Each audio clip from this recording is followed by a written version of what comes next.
Hi, hello guys. May sabihin ako sa inyo.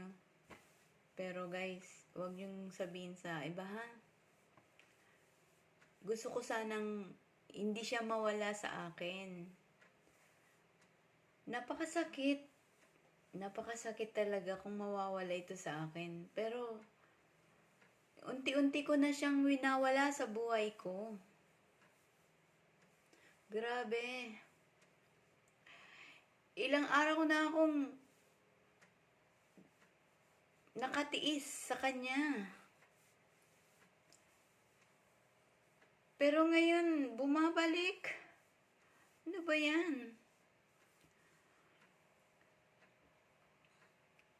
Bumabalik siya eh.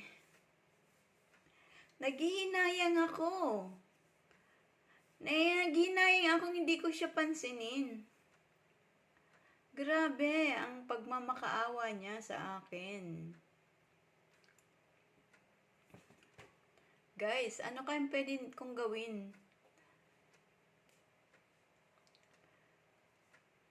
Alam niyo ba guys na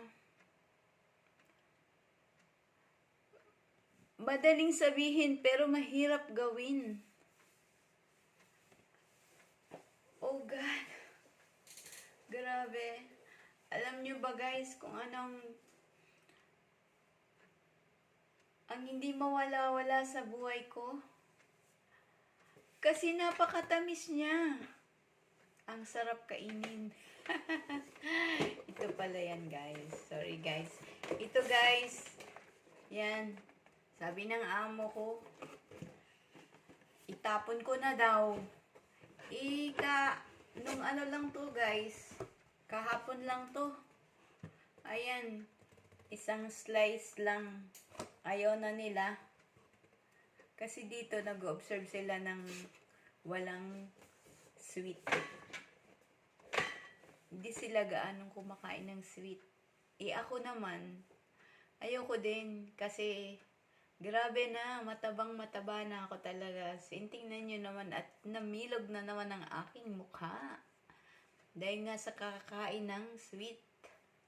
Ayan. Ilang araw na akong hindi nagkakain ng ganito, ng mga sweet-sweet na yan. Tapos ngayon bumabalik siya. Ayoko sanang pabalikin. Kaya ngayon, I decided na ipamigay na lang siya sa iba.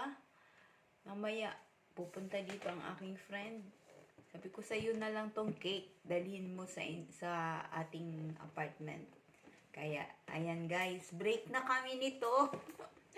Ayoko na, break na talaga kami nito. Ayoko na. Okay guys, kung napaniwala ko kayo, nagustuhan nyo ang aking videos, paki-like, follow, share na lang po, and comment sa aking videos. Kita-kita po tayo sa sunod na video natin. Salamat!